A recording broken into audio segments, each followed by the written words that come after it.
Okay, so we're into our second lesson on It Snows, our Frantic Assembly piece.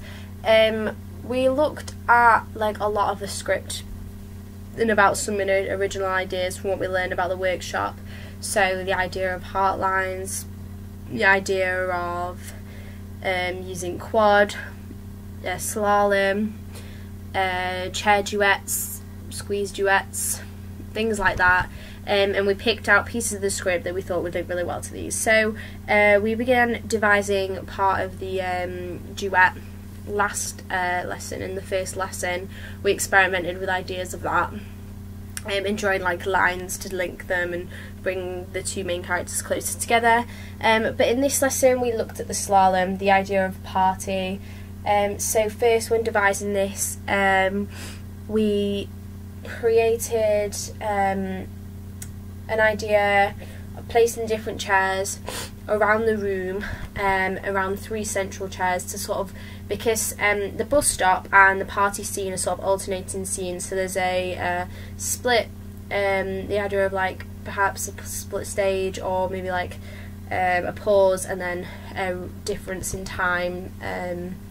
Whilst this is happening simultaneously in the play, we'll obviously pause the action in the party, go to the bus stop, go back to the party.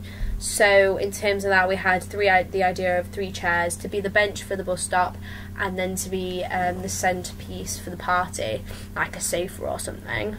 So we had that. We had different chairs dotted around that we were going to take out, but initially when creating the slalom had ideas of walking around the chairs, interacting with these different spaces in different ways, because when you remove the chairs you still follow that same sort of pattern that everyone repeats. So we experimented with different ideas of doing this. So different ways we were walking around. One person would walk around and create the sort of path, and then everyone would follow and be like, oh, maybe we could jump off the chairs here, to create this effect of like a party atmosphere and like woo excitement. And maybe here we could like walk around or walk backwards a bit, because the idea of getting more drunk and stuff at a party.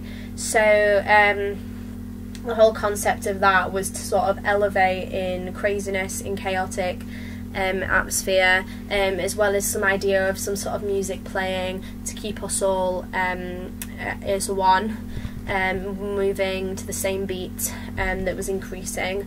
The idea of quad we thought about as well initially.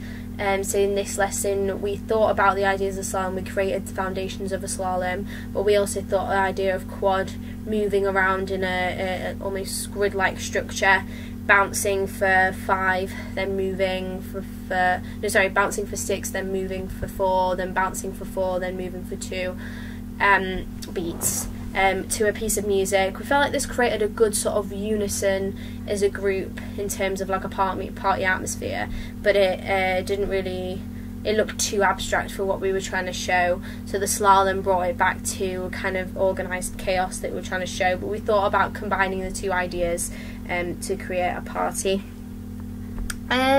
Also, when talking about that, we talked about the contrast to the duet, and because this will be happening and then we pause and go to the duet as it's written in the script.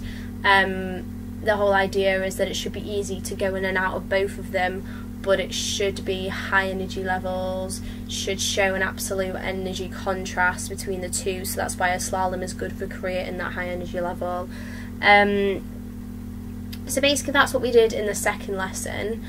So they're a really short blog into what we'd done, because the main foundations was like experimenting to what worked better, the slalom, the quad, and in contrast to the ideas that we had about the chair duet.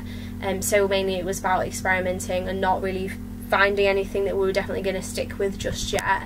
I think we liked the idea of the slalom, we liked the idea of quad movements, when we all sort of jump, move in different directions and then jump again, to bring it back to this sense of like organisation. But we could sort of potentially like escalate this so that it's all out of time, because Molly Holmes Spalding, who's the girl who's hosting the party, sort of has a freak out because there's so many people and the party is so intense. So in terms of that, we could have people becoming out of unison, the space could become more confined, and we talked about different ways in making and escalating this. Could be louder, bigger movements, more drunk, more exaggeration.